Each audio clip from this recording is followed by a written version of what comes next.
Noong nakaraang 2 linggo ay nag-vlog tayo tungkol sa mga pulisiya. Laking gulat namin na makita namin ang comment section dahil sa dami ng suggestion ninyo. Tama lang, naihiyag niyo ang inyong mga saloobin. At wala ring malaki o maliit na hinaing, lahat po yan ay problema basta pabigat sa pamumuhay ng tao. At nandito naman kami para makinig at aksyonan ang mga bagay-bagay na yan. Basahin natin ang ilan sa inyong mga suggestion.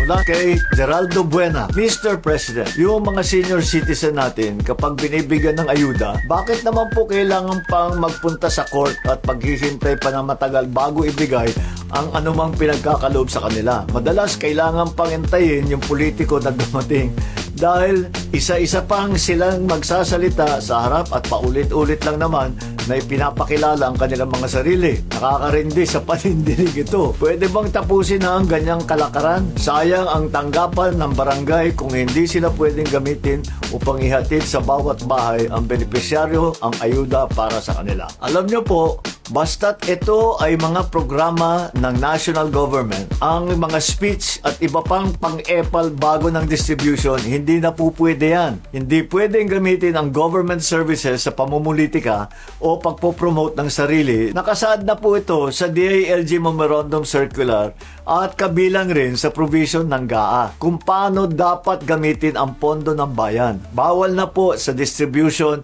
ng tulong na nanggaling sa national government. Sa distribution naman, pinapag-usapan na ang pag-digitize ng proseso. Baka pwedeng GCash. May ibang mga LGU na gaya ng Makati na sinusubukan na ang ganitong sistema. Dapat tignan pa rin ng mga local government unit ang modelong ito. Aralin ang sistema at unti-unting maimplementa.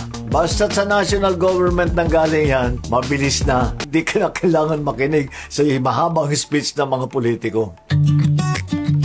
Ito ay nanggaling kay Bong Dalo. Dapat pong padaliin ang pag-correct sa birth certificate. Kasi po, ang ginagawa nila ay paisa-isang letra lang po. Kung mali ang pangalan at apelyido at birth date, minsana na lang po. Kung late registered naman, ay papupuntahin ka pa kung saan ka na ipanganak. Andito ako sa Luzon, tapos doon ako pinanganak sa Mindanao. Ang layo naman. Magkano pang gastusin?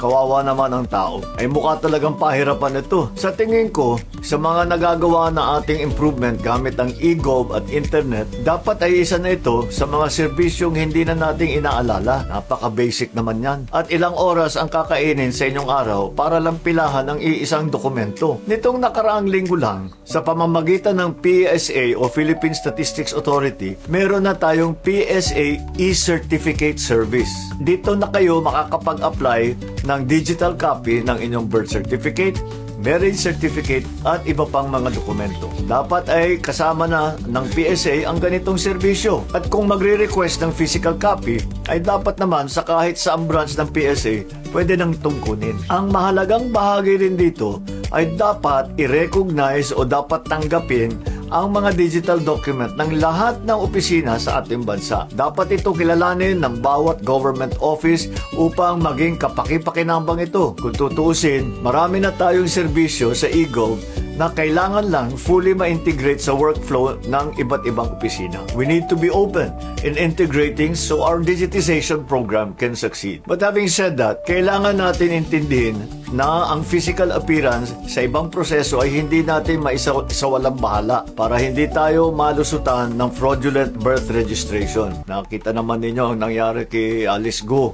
At yan, exactly, ganyan ang nangyari. Fraudulent birth registration, ayaw natin naman masama sa ganyan.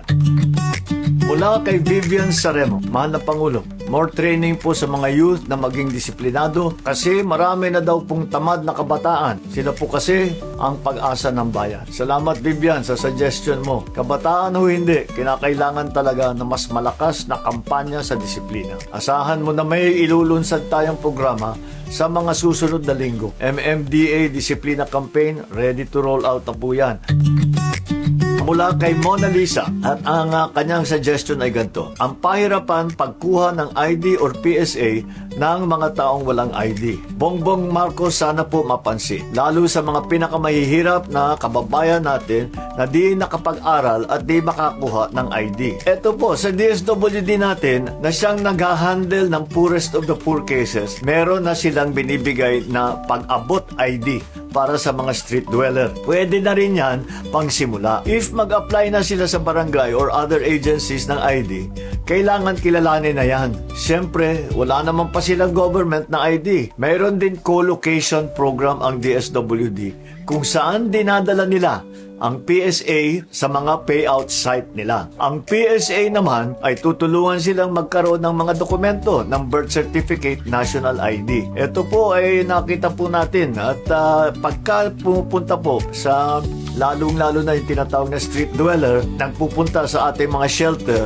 kasama na po lahat yan, yung ID, yung DSWD na ID, pati nang kung meron silang prueba doon sa kanilang birth certificate. Lahat po ng dokumento binibigay na natin. Pinadali na rin ng PSA ang proseso ng pagkuha ng national ID. Tinatanggap na po ng PSA ang kahit na anong dokumento na may pangalan, araw ng kapanganakan, address, litrato o lagda o thumbmark katulad po ng barangay clearance. Sa mga kababayan po natin na kabilang sa marginalized sector o nakatira sa mga gida, kung may barangay clearance kayo, maaari na po ninyong makukuha ng national ID. Pero para naman dun sa mga iba na hindi naman kabilang sa poorest of the poor at gusto lang makapagsimula, subukan po ninyo ang mga digital service natin. Gaya nung nasa PSA. Gamitin natin nang gamitin at kami naman sa national government dapat ay padadaliin namin ang proseso. Kaya PSA, padaliin nyo na, pabilisin nyo na.